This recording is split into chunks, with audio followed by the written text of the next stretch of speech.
¿Será que el problema, les hago una pregunta con respecto a esa enseñanza que dieron el jueves pasado? ¿Será que el problema de Pedro radicaba en que decidió no comer con los gentiles después que vinieran los de Jacobo de Israel porque sí, o había una razón específica por eso? ¿Cuál era el temor de Pedro o el temor que Pedro tenía por aquellos hermanos de la circuncisión? Cuando nos referimos a los hermanos de la circuncisión, nos referimos a los hermanos que son de nacionalidad judía. Esos hermanos que se acercaron a Antioquía, donde estaba Pedro con los gentiles, esos mismos. ¿Cuál era el temor de Pedro? ¿Será que como que se estaba alejando del evangelio? O sea, él creyó que se estaba alejando del evangelio porque comía con los gentiles? Podría ser. Porque recuerden que los judíos y gentiles, digámoslo así de alguna manera, sin Cristo, no, y es de verdad así, los judíos detestaban a los gentiles. Es más, cuando se sentaban en las mesas con ellos, se sentía que estaban impuros, que estaban sucios, ¿cierto? Y a pesar de que estos hermanos ya habían conocido a Cristo, hablo de Pedro, aún así, todavía, para demostrar delante de sus connacionales, Pedro entonces se apartó de los gentiles. Es interesante cómo Pablo y Pedro estaban de acuerdo en Jerusalén. Cuando Pablo viajó allá a solucionar un conflicto por el tema de las obras, pero ahora aquí en Antioquía estaban en desacuerdo y era casi por la misma situación. En Hechos 15 nos relata la Escritura que había una diferencia entre gentiles también y judíos por el tema de los alimentos. Y Pablo viajó hasta Jerusalén encomendado por la iglesia. Y allá se pusieron de acuerdo y quedaron en lo que quedaron allá, el concilio de Jerusalén, como lo llama el que tradujo la Escritura. Quedaron en ciertas normas o reglas, si se puede llamar así, para que Pablo las dijera acá en la iglesia que fue encomendado. Y así no tener tiranía los unos con los otros. Se cuidaban de los alimentos. Acá no era diferente, solo que era otro tipo de cosas, ¿cierto? Al final era lo mismo, eran obras. De hecho, allá quedaron también que de hecho cuando a Pablo lo mandan a misión, los hermanos de Jerusalén, lo único que le pidieron es que se acordara de los pobres. Tenían claro todos ellos que la salvación era por la fe únicamente en Cristo y nada más. Me imagino la sorpresa de Pablo al ver la actitud de Pedro después que estaban de acuerdo en este tema de la salvación solo en Cristo. Estaban añadiendo algo más y esa era la cuestión y la molestia de Pablo con Pedro. Pero hermanos, no podemos olvidar que Pablo le está escribiendo es a los Gálatas. Está bien que la historia está un poco tensionante entre Pablo y Pedro cuando Pablo está escribiendo a los Gálatas esto, pero recordemos que Pablo se lo está escribiendo es a los Gálatas. Es decir, ya eso había ocurrido.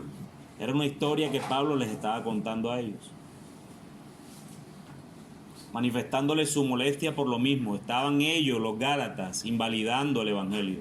Ya no había unidad en el Evangelio y ahora, enseñándoles a estos hermanos en Galacia, el Evangelio es toda la vida. Eso es lo que Pablo les está diciendo. Es desde que comienza hasta que termina.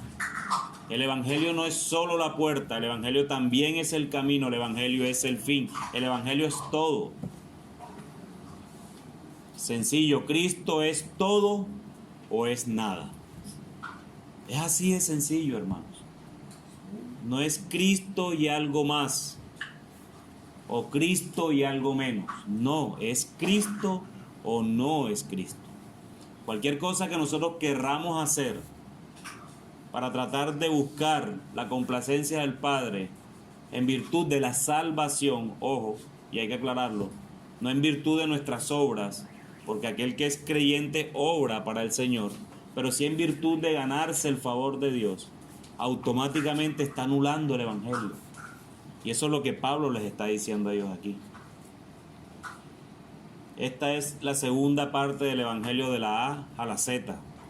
Entonces les pido que busquemos en nuestras Biblias el texto que estamos estudiando. ¿Cuál es el texto que estamos estudiando?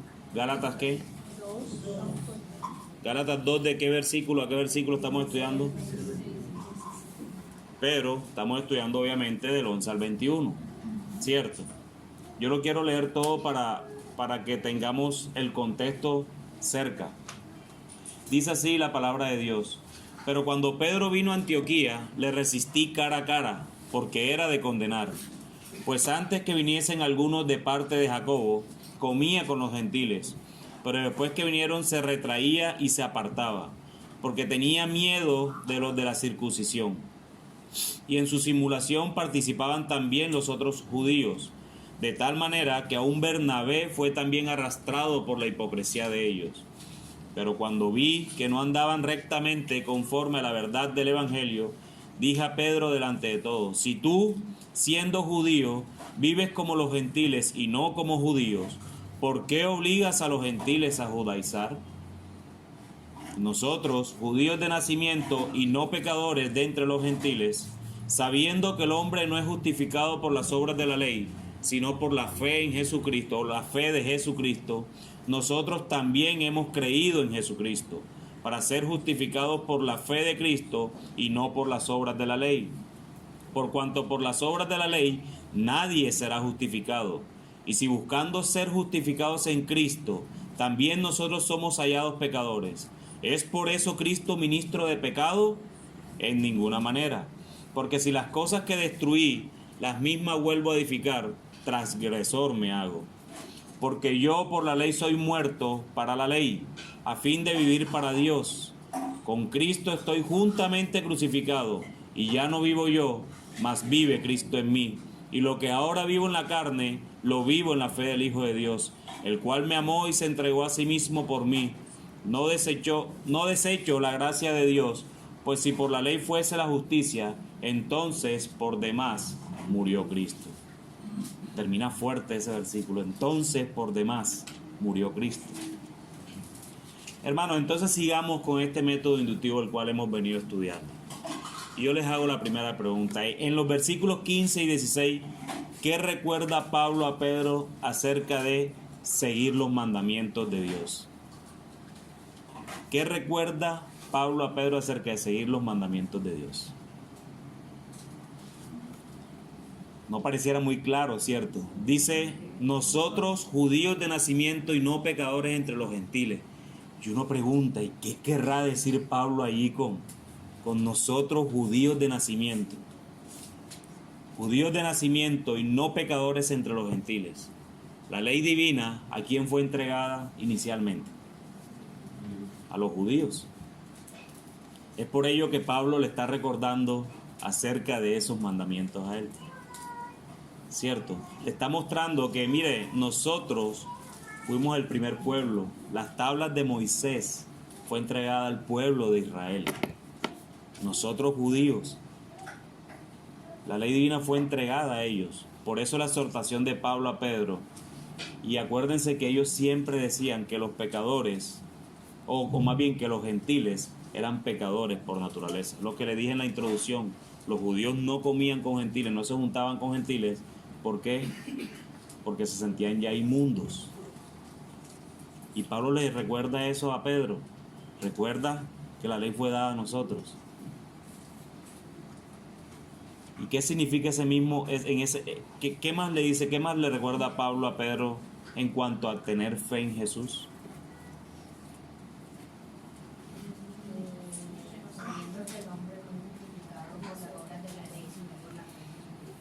Sabiendo que los hombres no son justificados por las obras de la ley, sino por la fe en Jesucristo, correcto.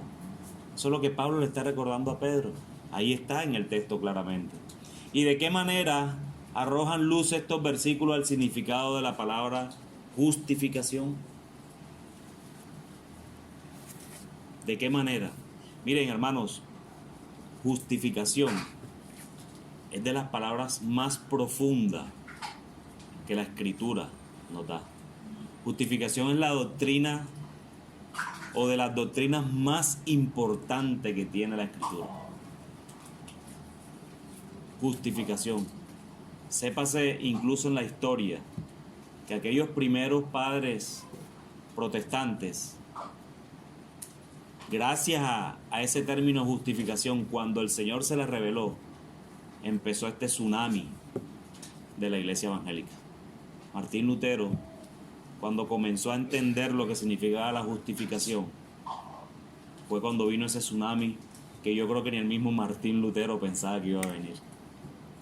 Él pensó que él estaba loco. Justificados por la fe es una frase fundamental para nosotros como cristianos. Justificación es el resumen que hace Pablo del Evangelio. Pero ¿y qué es justificación? La justificación puede ser definida como el acto por el cual los pecadores injustos son hechos justos a la vista de un Dios justo y santo. La necesidad suprema de las personas injustas es la justicia. Cuando alguien es injusto, lo que se necesita es la justicia, ¿cierto? Un ejemplo, cualquier ladrón o cualquier asesino, por ser injusto, cuando se presenta delante de la justicia, ¿qué recibe? Justicia, ¿cierto? Sea cual sea la justicia en cada país, pero recibe justicia. Cristo provee esta falta de justicia en lugar del pecador creyente. Cristo provee esa falta de justicia en el pecador creyente. La justificación solo por la fe significa la justificación únicamente por la justicia o el mérito de Cristo, no por nuestra bondad o por nuestras buenas obras. No hay nada que podamos hacer que complazca la justicia de Dios o que satisfaga la justicia de Dios. La cuestión de la justificación se centra en el tema del mérito y de la gracia. La justificación por la fe significa que las obras que hacemos no son lo suficientemente buenas para merecer la justificación. No son tan buenas para ponernos delante de Dios siendo justos. Por muy buena obra. Mira, imagínate en estos momentos la mejor obra que tú hayas hecho en tu vida. Así, recuerda de algo que tú dices, wow, yo aquí me sobré. Wow, yo aquí me sobré. Piénsalo un momentico. Ya lo pensaste. ¿Sabes qué dice Isaías de esa obra que tú hiciste? Que son trapos de inmundicia delante de Dios. Así nos exponemos nosotros delante de un Dios santo. No tengamos en poco la cruz de Cristo, que es el único que nos justifica delante de ese Dios santo. Es su obra la única que vale delante de ese Dios santo. No con esto estoy diciendo ahora que no debemos obrar, sino que no debemos obrar para obtener la salvación. Porque ya eso fue, y Ángel lo dijo muy bien ahoritica, en la canción cuando la comenzaba, es consumado es. Esa es la palabra clave de la justificación. Miren, yo hice todo por ustedes, es lo que está diciendo el Señor. Todo. Para que tú puedas ser visto a través de mí por mi Padre. Para que no pagues lo que debes pagar. Misericordia. Te estoy dando algo que no mereces. Gracia. La justificación es contable.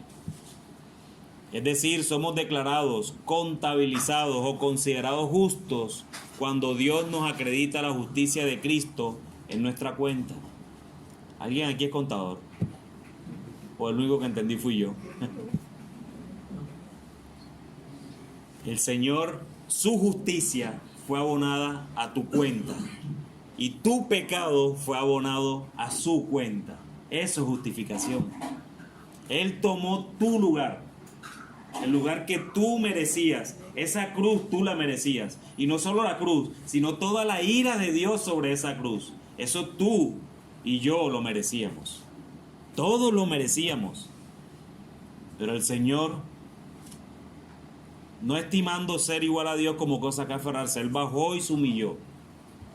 Se humilló solo al bajar. Dios solo mirando hacia abajo, hacia nosotros, se está humillando. Porque nosotros no merecemos ni siquiera su mirada. Y eso Eso es lo que nosotros debemos contemplar todos los días de nuestras vidas. Como un Dios santo, santo, santo, santo, pudo vernos a nosotros, sino solamente a través de su Hijo, cuando ese velo se rompió.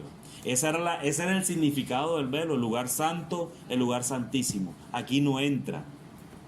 Ustedes llegan hasta allí, acá entra solo el sumo sacerdote. Ese sumo sacerdote es nuestro Señor cuando leíamos Hebreo. Él es el gran sumo sacerdote. Eso es la justificación. Entonces ya Pablo le está hablando aquí a Pedro, o bueno, cuando se dio esa situación, Pablo le está hablando a los Gálatas ya de una manera más profunda. Ya no se trata solo de una limpieza de comida. Ya no se trata solo de que Pedro se apartó de los gentiles cuando vio a sus hermanos de Jerusalén por el tema de la comida.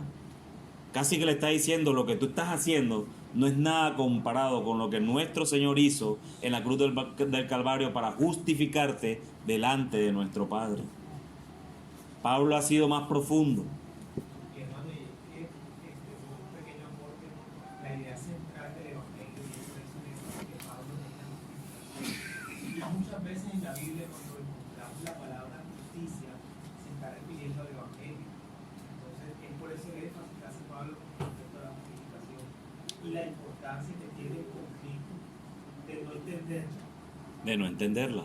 Al no entender la justificación, automáticamente estamos invalidando el Evangelio, ¿cierto? Al no entender la justificación, automáticamente estamos perdiendo la unidad del Evangelio, que son los temas que hemos dado anteriormente. Al no entender la justificación, el Evangelio nunca va a ser para nosotros de la A a la Z. Cuando necesitan el Evangelio, algo más. Correcto. Así es. Cuando no entienden la justificación. Mi hermano, ¿cuál es la objeción que plantea Pablo a la justificación por la fe en el versículo 17? Porque se trata de un punto justo. La objeción que plantea es que si nosotros, siendo justificados, somos hallados pecadores, no por eso Cristo es ministro del pecado. ¿Se entendió? No, ¿verdad? En otras palabras, si alguien que es justificado por la fe en Cristo peca, ¿es porque la justificación por fe en Cristo promueve el pecado? Escúchenlo bien, si alguien que es justificado en Cristo peca, ¿es por eso la justificación promoviendo el pecado? Pablo lo contesta: en ninguna manera.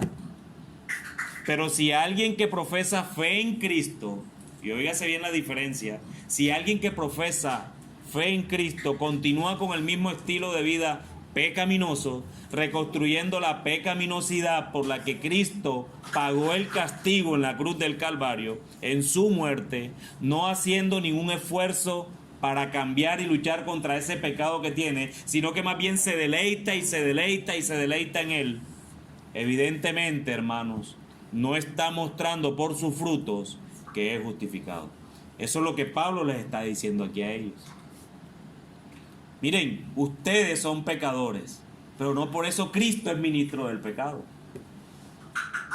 Y ustedes son pecadores, y si se deleitan en el pecado, entonces Cristo, o más bien tú, no has sido justificado.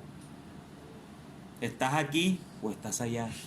¿Cristo es todo o es nada? Ese es el énfasis que el autor está haciendo acá. Pablo sugiere en el versículo 19 que cuando él mismo estaba tratando de salvarse por obedecer la ley, no fue capaz de vivir para Dios. ¿Por qué crees que esto es así? El mismo Pablo está diciendo en el versículo 19. ¿Quién lee el versículo 19? Porque yo por la ley soy muerto para la ley, a fin de vivir para Dios. Al fin de vivir para Dios. Entonces, ¿qué está sugiriendo Pablo? Que cuando él mismo estaba tratando de salvarse por obedecer la ley, no fue capaz de vivir para Dios. ¿Por qué crees que esto es así entonces? Antes de que llegara la fe, mientras estaba tratando de salvarse a sí mismo para guardar la ley, Pablo realmente nunca vivió para Dios. Y Pablo, el mismo que se declara en las otras cartas diciendo que él era hebreo de hebreos, judío de judíos, De todos el mayor fariseo incluso. El mismo Pablo está diciendo que en ese momento ni siquiera estaba viviendo para Dios. Cuando Pablo obedecía a Dios sin saber que era aceptado, estaba obedeciendo para poder obtener una recompensa por lo que podía conseguir de Dios y no por el puro amor a Dios mismo. Ahora yo les pregunto, ¿cuántos de nosotros normalmente en nuestra vida cotidiana actuamos como Pablo actuó antes de conocer a Cristo? ¿Cuántas veces nosotros no actuamos de la misma manera? No actuamos por amor a Dios, sino que actuamos de tal manera que creemos que Dios nos va a dar una recompensa. Pero eso pasa cuando tenemos en poco la justificación. Miren, cuando nosotros pensamos en la justificación que Cristo nos ha dado, de verdad no deberíamos ni siquiera pedir más nada. Cristo se dio todo. Nosotros debemos darlo todo por Él. Cristo es todo o es nada. Ahora Pablo escribe esto precisamente porque era lo que los Gálatas estaban haciendo. Estaban cumpliendo porque creían que podían obtener algo, o peor, que necesitaban hacer algo más que el sacrificio de Cristo por ellos. La pregunta que debemos hacernos nosotros es si estamos haciendo o tratando de hacer algo más para que el sacrificio de Cristo tenga valor en nuestras vidas. O solo estamos confiando por medio de la fe en ese Señor que se entregó a sí mismo, tomó la forma de siervo, se humilló hasta la muerte y muerte de cruz. Si eso no es suficiente para ti, mi hermano, de verdad no sé qué pueda ser suficiente. Si eso no es suficiente para nosotros, realmente si eso no te llena tu corazón simplemente de devoción, de humildad y de solo pensar en que Cristo es solo Cristo, de verdad no sé qué más nos pueda llenar. Ahora, Pablo ha muerto a la ley como la manera de salvarse porque él conoce a Cristo y sabe que no es su obediencia lo que lo salva. Porque esto significa que ahora él es capaz verdaderamente de vivir para Dios. Pablo ha muerto a la ley como la manera de salvarse, ¿cierto? Porque él conoce a Cristo y sabe que no es su obediencia lo que lo salva. A nosotros no nos salva nuestra obediencia. Entonces, ¿por qué esto significa que ahora él es capaz verdaderamente de vivir para Dios? Porque ahora está juntamente crucificado con Cristo. ¿Qué versículo es ese? Porque la ley ya no lo condena. Ya la ley no nos condena, hermanos. No te sientas que tienes que cumplir la ley porque vas a quedar condenado. No, la ley ya no es gravosa para el creyente. La ley debe ser un deleite para nosotros. Yo no cumplo la ley porque quiero evitar una condena. No, porque ya no somos condenados en Cristo. Somos libres, exacto. Nosotros cumplimos la ley porque ahí está el carácter de Dios manifestado en esa ley. El carácter santo de Dios. Y es la voluntad de Él que nosotros cumplamos esa ley. Y nosotros nos tenemos que deleitar en esa ley de Dios. ¿Cómo? A lo que ya Él hizo, exacto. Por causa de la ley ya no podremos ser sentenciados de muerte. Porque Él murió juntamente con Cristo. Nosotros morimos juntamente con Cristo para ser justificados por la fe en Él. ¿Qué nos dice entonces el versículo 20 en su primera parte? ¿Qué le ha pasado al viejo y pecaminoso yo del cristiano? ¿A quién ve Dios cuando ve a un cristiano? Pero primero contesten, ¿qué le ha pasado a ese viejo y pecaminoso yo del cristiano? Quedó crucificado juntamente con Cristo, ¿cierto? Y que Dios cuando nos ve, ¿a quién está viendo, hermanos? Está viendo a Cristo, porque es que si Dios nos mirara directamente a nosotros sin ver lo que Cristo hizo, nosotros ciertamente estuviéramos condenados. Por eso es que Cristo es todo o es nada. Hay dos caminos solamente, el de Cristo y el que no está en Cristo. Y en todo esto, en todas estas cosas que nosotros hacemos en nuestro comportamiento, cuando le fallamos al Señor, cuando vamos otra vez y entramos al trono de su gracia, el Señor ve a Cristo. Porque ese sumo sacerdote que dio su vida por ti, hoy hermanos, está en los cielos intercediendo por ti todavía. Mi hermano, qué hermosa verdad. Ese Cristo que se entregó por ti, que murió y resucitó, hoy está allá arriba en los cielos, aún intercediendo por ti y por mí. Por eso es que Dios no nos ve a nosotros, ve a su Hijo.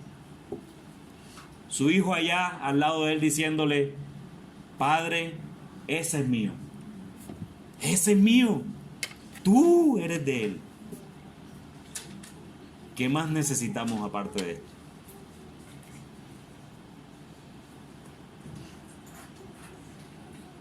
Pero mi hermano, te pregunto, ¿tú has sido juntamente crucificado con Cristo y el Padre está viendo a su Hijo en ti?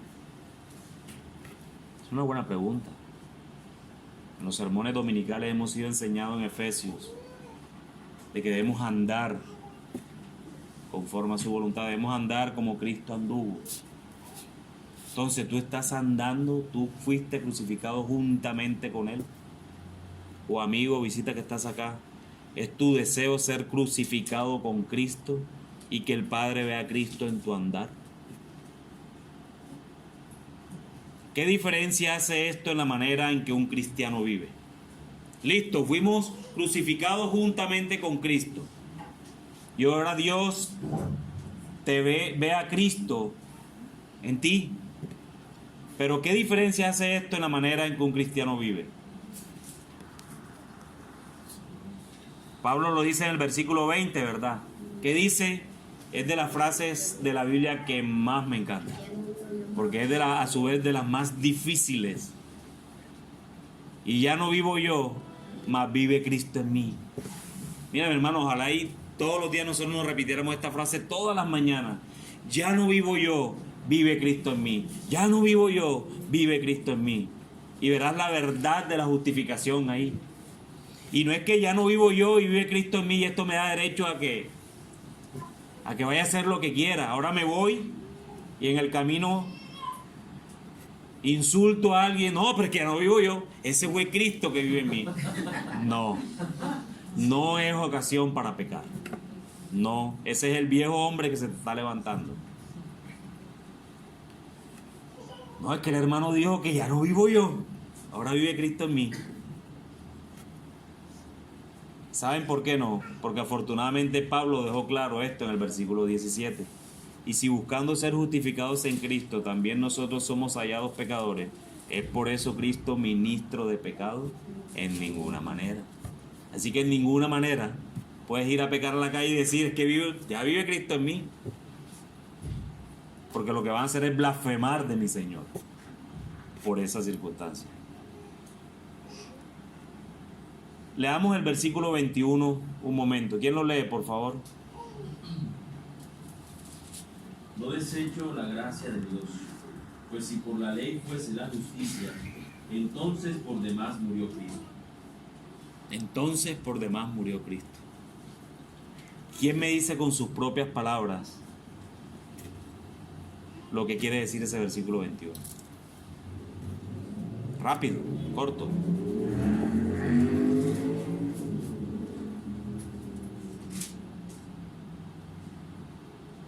¿Qué tal algo así de que si por las obras de la ley fuéramos justificados, entonces, hermanos, el sacrificio de Cristo es en vano? Si nosotros somos justificados delante de Dios por nuestras obras, entonces por demás murió Cristo.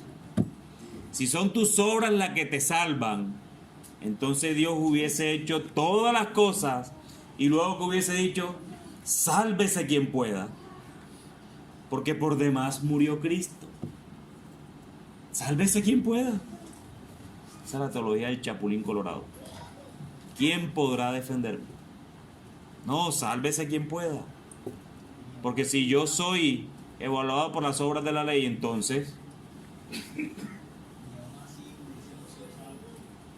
Obvio que no. Es que eso es evidente desde el Edén. Miren, y quiero ponerlos en contexto de eso.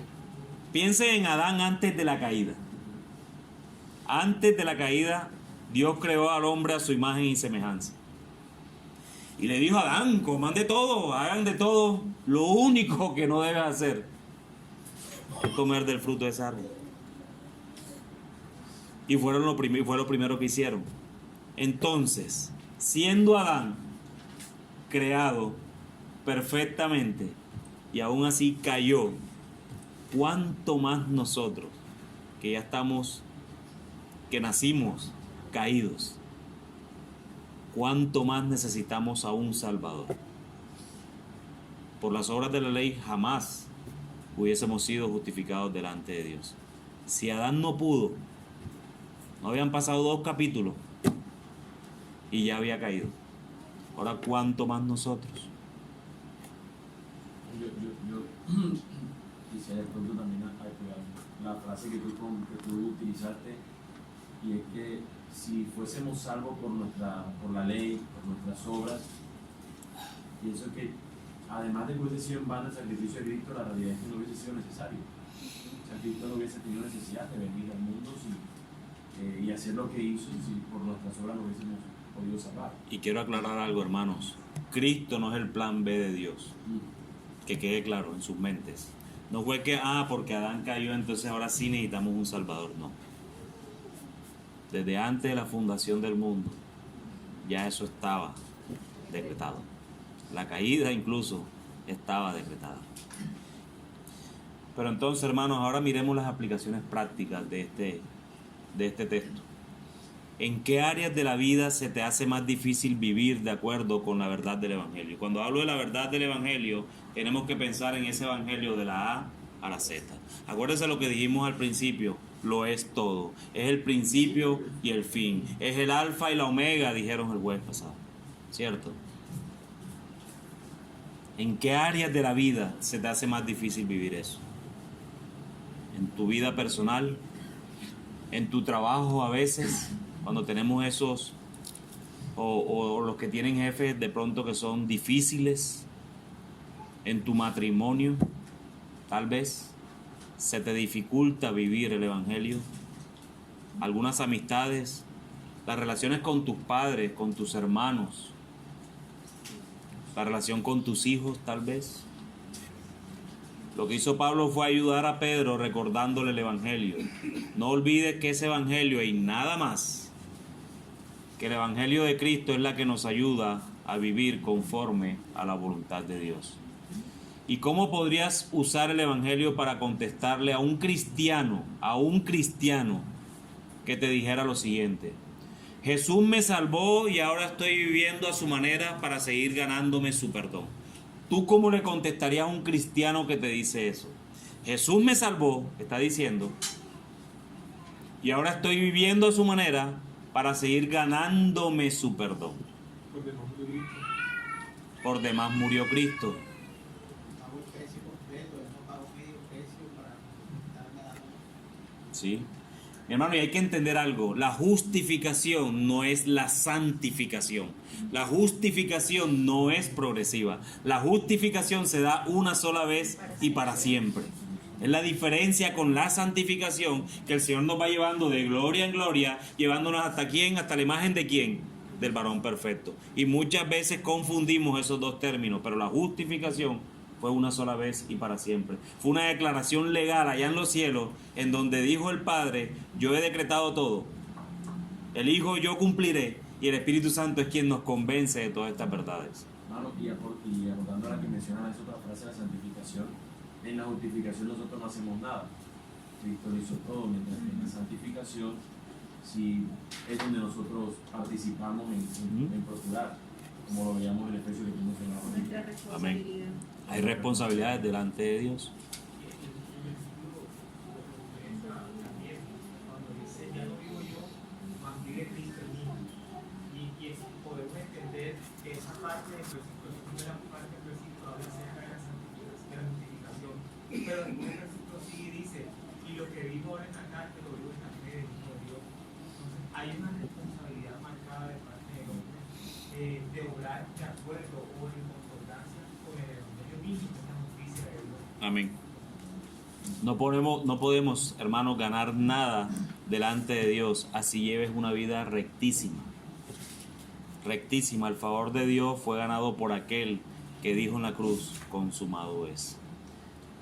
Y eso le respondería tú a ese cristiano. Y aquel que te dice: me enojo cuando alguien se me atraviesa mientras voy manejando. Esto es tan descortés. ¿Será que esto nos pasa a varios? ¿Ah? Abran su corazón, hermanos. Nosotros no nos pecamos. Sí. Hermanos, Cristo en la cruz nos perdonó siendo verdaderamente culpables de toda condenación. ¿Cuánto más debemos perdonar nosotros a aquellos que pecan en contra de nosotros? Sé paciente, así como Dios fue paciente con nosotros, así como Dios sigue siendo misericordioso con nosotros. Y hay otra: los adolescentes que se vuelven cristianos deben aprender a que les gusten los sermones largos. Un cristiano te dice así, ¿tú con qué le respondes? Con ese evangelio de la A a la Z. Hermano, ten paciencia, ten misericordia por ellos. No, pero es que le tienen que gustar los sermones largos, si no es que no son creyentes. ¿Dónde dice eso? Más bien, ocúpate tú del sermón. Más que sea largo, que sea profundo. Te puedes demorar 3 horas en un sermón que no dice nada. Y te puedes demorar 30 minutos en un sermón que te dice todo. Ten paciencia, ten misericordia. Es como si estuviera esa persona creyendo que él puede santificar a la otra y él tiene que crecer a la misma estatura que va él. No, hay que tener paciencia. Y todas estas verdades se presentan a diario. Todas estas verdades. Mis hermanos, como se los dije al inicio, Cristo es todo o es nada. Cristo hará todo por ti o no hará nada. La salvación que Dios nos ha dado ha sido en virtud de la completa y suficiente obra de Cristo. Por ello, como este tema que estamos viendo se llama el Evangelio, es el inicio y es el fin. Es el alfa y es la omega. El Evangelio es todo lo que nosotros necesitamos. Por ello es de la A a la Z. Debe ser toda nuestra vida entregada a Él. No se trata de añadirle, como Pablo describe lo que Pedro estaba haciendo con los de Antioquía, luego que los hermanos de Jerusalén habían llegado donde él. O como Pablo les dice molesto a los Gálatas que estaban invalidando el Evangelio porque estaban perdiendo la unidad que hay en ese mismo Evangelio. No. O como podemos recordarnos a nosotros mismos en estos tiempos de cuántas maneras invalidamos el Evangelio. La Biblia es un libro tan actual como el mismo que lo escribió, porque es su palabra. Nosotros siempre tenemos la lucha de invalidar ese mismo Evangelio, añadiendo o quitando, añadiendo o quitando. Esa es nuestra lucha diaria. No, hermano, es que tú tienes que hacer tal cosa, añadiendo. No, hermano, es que no hagas eso, estás quitando. Esa es la lucha que tenemos todos los días. Hermanos, debemos vivir el Evangelio de la A a la Z en todo momento. No hay una área de nuestras vidas en la que el Evangelio lo podamos ignorar. No hay una área en nuestras vidas en la que el Evangelio debe quedar por fuera. No la hay. El Evangelio es todo. Es de la A a la Z. En tu trabajo, el Evangelio es de la A a la Z. En tu colegio, niños, en sus colegios, es de la A a la Z. Ustedes saben lo que es de la A a la Z, ¿cierto? El principio, el fin, es todo el abecedario. Si quieren aprender griego, del alfa a la omega. ¿Cierto? Es todo, hermanos, es todo. Que el Señor nos ayude en todo esto y que hagamos las cosas para su gloria. Vamos a orar. Padre, te damos gracias en el nombre